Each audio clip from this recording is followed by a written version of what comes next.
Boa tarde, queridos irmãos, tudo bem com vocês? Bom, comigo vai tudo bem, tenho acompanhado os irmãos em oração, acompanhado os pedidos de oração no grupo. Confesso que não vejo sempre, mas geralmente às quintas-feiras, após o nosso encontro, geralmente eu dou uma olhadinha e tenho um momento de oração por todos aqueles pedidos. E tenho acompanhado também o desenvolvimento dos pedidos, as curas e também as necessidades de oração. E eu espero que todos estejam bem, que o Senhor os proteja desse vírus, dos adoecimentos mentais, e que o corpo, a alma e o espírito de cada um de vocês seja renovado pelo Senhor Jesus, transformados por Jesus. Bom, hoje eu quis falar um pouquinho sobre esse tema, quebrantamento. Quebrantamento, a gente canta muito sobre ele, mas às vezes nós precisamos acompanhar um pouco mais a fundo o que é o quebrantamento, como ele acontece, de que forma o Senhor fala conosco, a ponto de nos quebrar como um vaso e nos moldar, como o oleiro faz. Então, que o Senhor fale ao seu coração. Espero que seja um momento de informações, um momento de compartilhar da graça e do conhecimento que o Senhor me tem dado. Bom, quando a gente fala de quebrantamento, geralmente nós estamos falando de um coração profundo. O que seria esse coração profundo, né? Quando a gente vai falar de um coração profundo, a gente está falando do que nós sentimos, do que está na nossa alma, né? O aprofundar do autoconhecimento. O quanto você de fato se conhece. Nós passamos anos e anos da nossa vida vivendo, relacionando, conhecendo a Deus, conhecendo os nossos amigos, as pessoas que são próximas de nós, mas o quanto nós nos conhecemos. Quanto nós passamos e gastamos tempo olhando para nós, para a nossa alma, para o nosso profundo, investigando as motivações que nos levam a fazer coisas, também investigando quais são os pensamentos que passam e permeiam a minha mente, e pensando em que conhecimentos eu estou buscando para que eu me sinta liberta. A Bíblia diz que conhecereis a verdade e a verdade vos libertará. Então, quanto eu me sinto livre por me conhecer e por buscar esse conhecimento da parte de Deus, certo? Então, quando a gente fala de conhecimento profundo, desse coração profundo, nós estamos falando de algo que não é rápido, de algo que muitas vezes não é fácil fazer. Quanto mais profundo o nível de autoconhecimento, investimento nesse autoconhecimento, mais nós compreendemos as nossas motivações que movem a nossa vida. Então é importante a gente gastar tempo e tendo interesse em nos conhecermos. E existem 3 níveis de acesso a esse autoconhecimento. Eu queria falar dessa questão do ouvir os nossos pensamentos, aprofunda o nosso autoconhecimento. Então eu preciso ter uma atitude de interesse e de curiosidade para que a gente consiga parar e ouvir o que a gente tem pensado. Também um nível mais profundo de conhecimento. Quando a gente aprofunda isso, nós conhecemos as nossas verdadeiras motivações. Às vezes sem filtro, sem uma defesa. Quanto mais nós esquadrinhamos as nossas verdadeiras motivações, e aí eu tô falando verdadeiras, porque nem tudo que a gente acredita que é motivador pra gente, de fato tem nos motivado. Maior o meu nível de quebrantamento.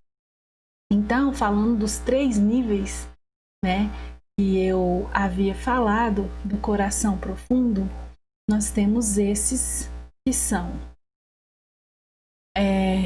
o nível primeiro mais ameaçador, são as áreas que eu conheço, que o comportamento ele é revelado, que a gente fala mais facilmente, em que as pessoas conseguem nos ouvir, que a gente não se emociona tanto ao falar, que a gente já lidou com essas circunstâncias e essas questões na nossa vida. O nível ameaçador é aquela área que eu não permito a entrada de todas as pessoas. É uma área que é marcada pela defesa e pela desconfiança. Será que essa pessoa confiável para que eu diga, né, sobre essas questões da minha vida? Então a gente geralmente não conta para todo mundo. Geralmente a gente escolhe uma pessoa que ouve, a escuta ativa e que nos dê bons conselhos. Então, é uma área que eu não é tão aberta assim quanto essa área que é pouco ameaçadora. E nós temos o terceiro nível de acesso ao nosso coração, ao nosso autoconhecimento. Ele é muito ameaçador, muito, porque é uma área oculta e às vezes oculta até pra gente. Geralmente nós vemos que precisamos destrancar essas áreas ocultas. Essa é uma chave para o autoconhecimento. A gente começa a destrancar esses lugares que nos ameaçam muito, que são ocultos, inconscientes. E ele vem através do discipulado, da escuta ativa de alguém que tem o temor do Senhor, que tem amor no coração, que nos dá bons conselhos e nos confronta. E nós precisamos ter a atitude de aceitar esse confronto. Então, aqui nós estamos falando desses 3 níveis que nos proporcionam um coração mais profundo, ou seja, um autoconhecimento mais profundo. O papel do aconselhador e do aconselhamento, do discipulado, ele vem justamente para abrir essas áreas, para que a gente possa ter maiores lugares de transparência na nossa vida. Então, o aconselhamento, o RD, nós tanto estamos falando aí, né, com a igreja multiplicadora. Então, isso vem com uma proposta também de ampliar o nosso autoconhecimento quando a gente anda com as pessoas. E tem essa janela, que ela é muito conhecida na psicologia, que é chamada janela de Johari. Essa janela, ela descreve um pouco desse nosso andar e das janelas que nós temos na nossa alma. São 4 janelas. Essa janela, que é uma área de transparência, tem uma área aí que eu conheço, que são essas de transparência, e a área oculta.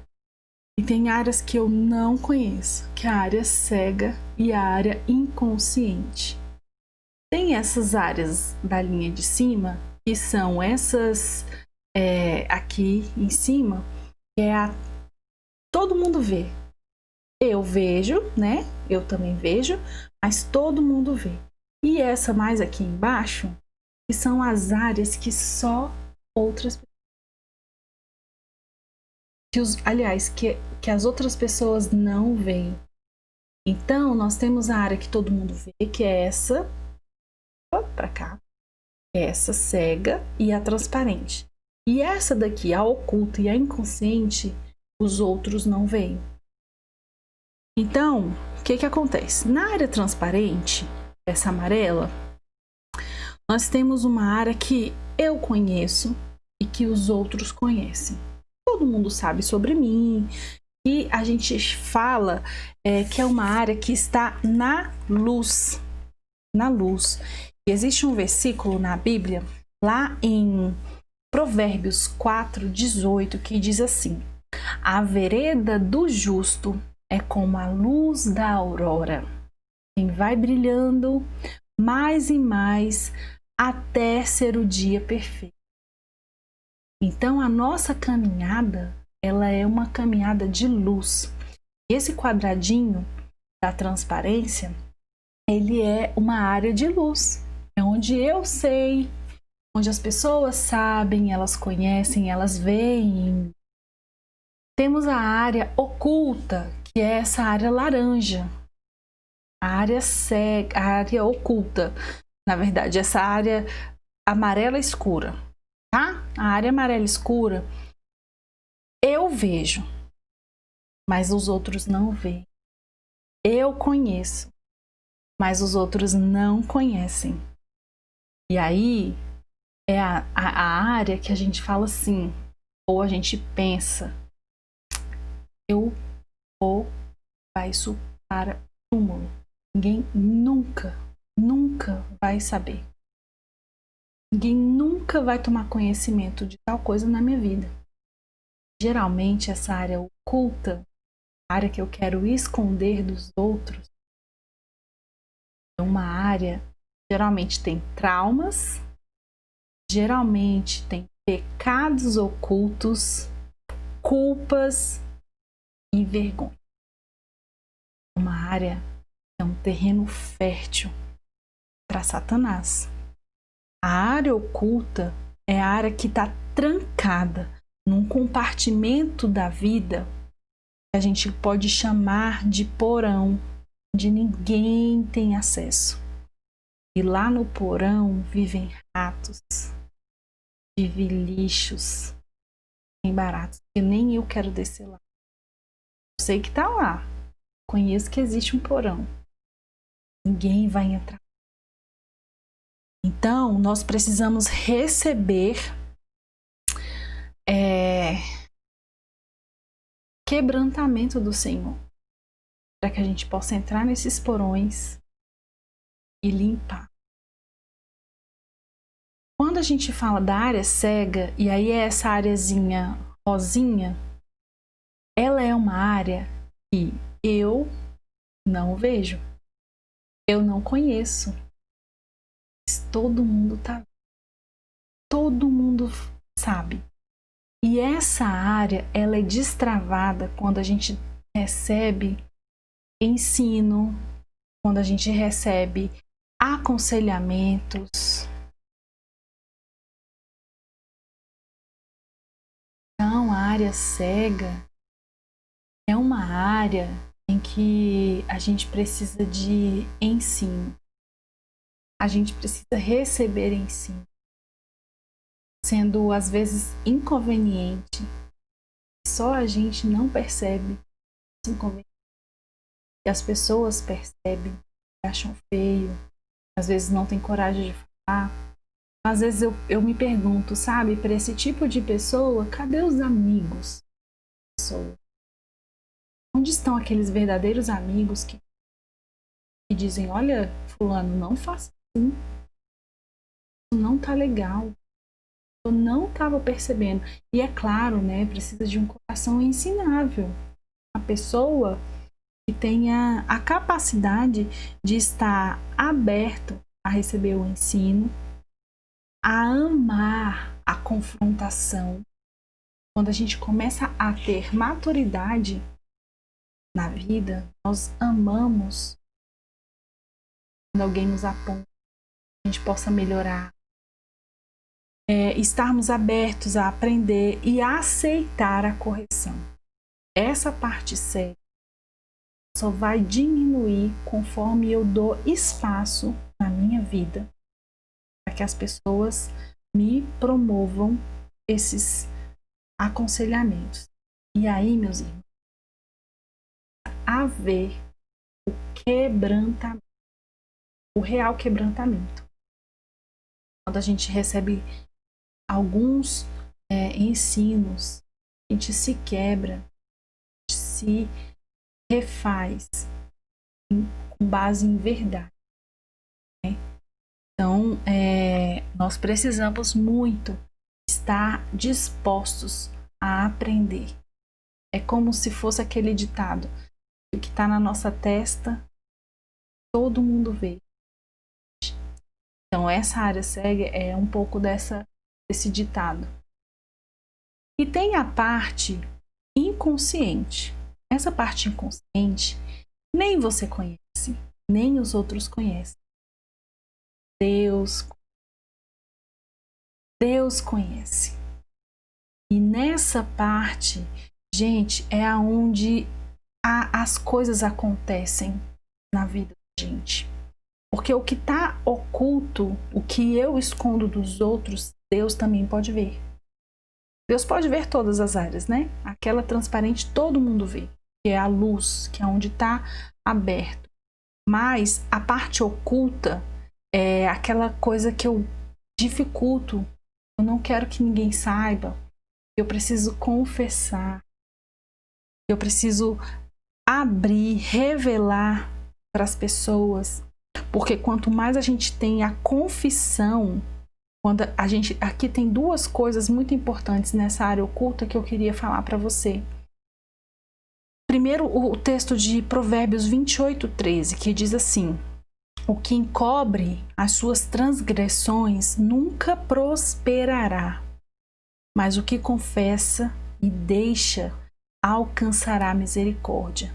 E esse texto ele fala de duas coisas que nós precisamos fazer para a gente destravar essa parte oculta. A primeira delas é confessar.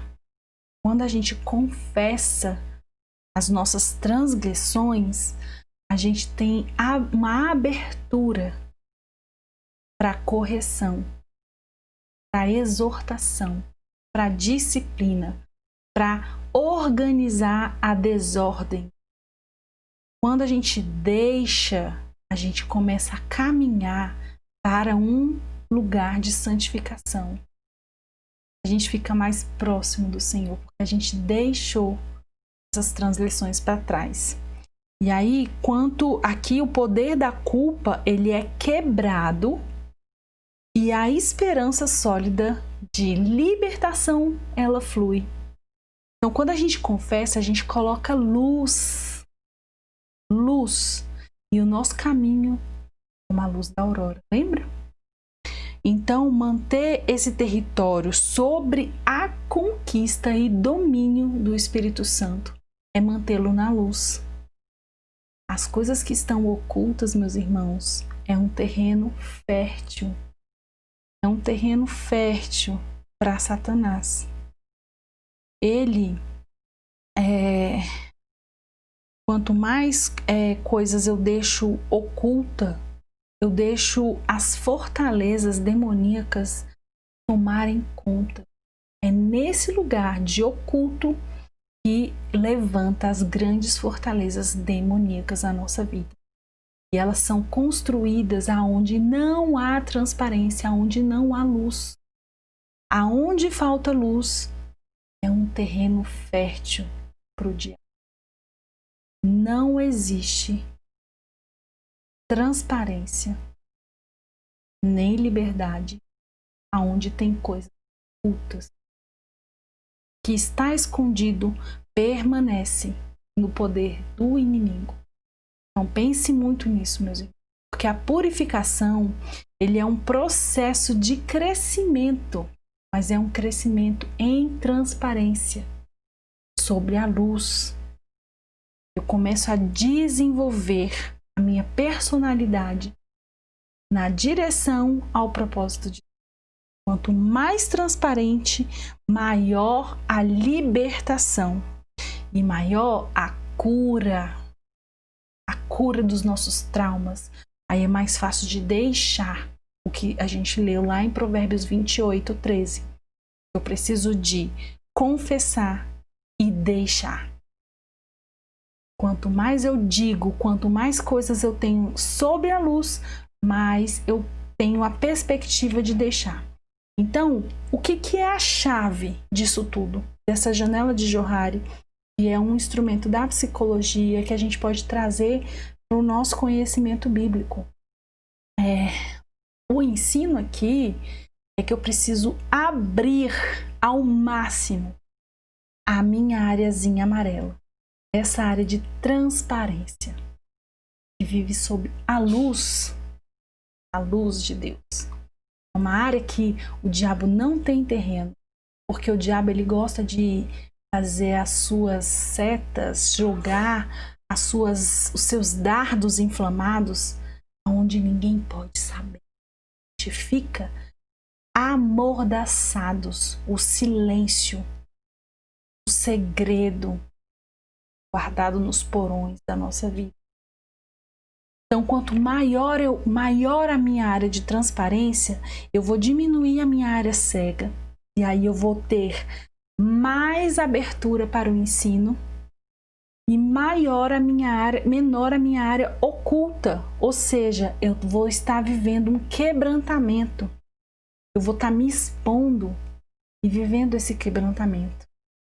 E maior vai ser essa área que Deus vai revelar do meu inconsciente. O Senhor, ele tem o desejo de revelar o que tem guardado para nós. Ele vai destrancar, promover uma liberdade na nossa vida, destrancando traumas e maldições que estão inconscientes, que só o Senhor sabe. A gente às vezes deixa de receber tesouros porque a gente não tem condições, estão guardados no nosso inconsciente, traumas. E o Senhor, revelando isso, Ele vai lembrar a gente das promessas que Ele tem para nós, no nosso chamado ministerial, dos dons e as dádivas que vêm do Pai. E Isaías 45:3 diz assim: dar-te-ei os tesouros das trevas e as riquezas encobertas, para que saibas que eu sou o Senhor, Deus de Israel, que te chamo pelo teu nome. Ele está dizendo, irmãos, que essa área inconsciente são as revelações do Pai. São os tesouros que estão encobertos. Nós temos condições de experimentar e viver. Isso mexe muito comigo, porque eu acho que quem se dispõe a abrir essa área oculta, ele precisa passar por um processo de confessar os pecados e culpas e vergonhas. Quanto mais quebrantado diante da correção, que é a abertura da área cega, mais Deus vai revelar coisas sobre você. E aí eu volto a falar lá no que a gente começou a falar do autoconhecimento, da necessidade de termos esse fruto do autoconhecimento com a disposição de abrir esse coração a ampliar esse conhecimento da nossa alma. E isso vem, meus irmãos, através do relacionamento discipulador. Quando a gente aprofunda no relacionamento discipulador. Nós temos uma classe da EBD que fala justamente disso, né? Que é relacionamentos discipuladores. E ele fala aprofundando as raízes. Como nós vamos aprofundar no nosso relacionamento discipulador? Relacionando com pessoas. Aí, meus irmãos, a gente precisa escolher uma pessoa para viver um relacionamento discipulador que nos passa confiança, zelo pela palavra de Deus, que tenha amor ao ensinar e ao exortar, que oferece para você sigilo, e não vai falar das suas áreas aí ocultas que você tem confessado para todo mundo. E uma pessoa que te oferece um ambiente seguro para vocês conversarem. E aí o relacionamento discipulador vai deslanchar quando a gente aprofunda as raízes. É o relacionar com pessoas, o R, o aconselhar-se, aconselhá-las, receber o aconselhamento, interceder, que é a oração quando a gente está junto e a gente ora uns pelos outros, zelar pela vida do meu irmão, que é essa área cega que todo mundo vê e você não vê, mas ele tem um zelo pela sua vida, te exorta, ele chama a sua atenção, ensinar-lhes, então uma pessoa que tem autoridade espiritual para andar contigo e te ensinar e aprofundar nas verdades bíblicas. E esses ensinos, eles vêm do Evangelho de Jesus, da Bíblia. Ele vai acompanhar o seu desenvolvimento espiritual e vai te solicitar conta. Nós devemos prestar conta. Então, meus irmãos, o que eu desejo para vocês é que vocês aprofundem o relacionamento discipulador, relacionando com pessoas, acolhendo pessoas, intercedendo por elas, zelando por elas, ensinando-lhes a palavra e solicitando contas. Da mesma forma, você se deixa relacionar com alguém, acolhe essa pessoa e deixa ela te acolher, deixa as pessoas intercederem por você, zelarem pela tua vida, lhe ensinar verdades bíblicas do Senhor e que você consiga estar sua vida espiritual, para que você consiga andar uns aos outros, aconselhando uns aos outros em amor, em irmandade, como Jesus nos ensinou. Então, espero que esse vídeo tenha abençoado a vida de vocês, vocês possam refletir sobre ele e que em algum outro momento for possível, se você achar que é viável, reveja esses ensinamentos, reveja essas palavras, os conceitos, reveja com um caderninho anotando que você precisa de alguma área, fazendo um testezinho sobre essa e pensando o tamanho de cada área na sua vida. Espero que você possa ser muito edificado. Então, na próxima semana, todos fiquem com Deus.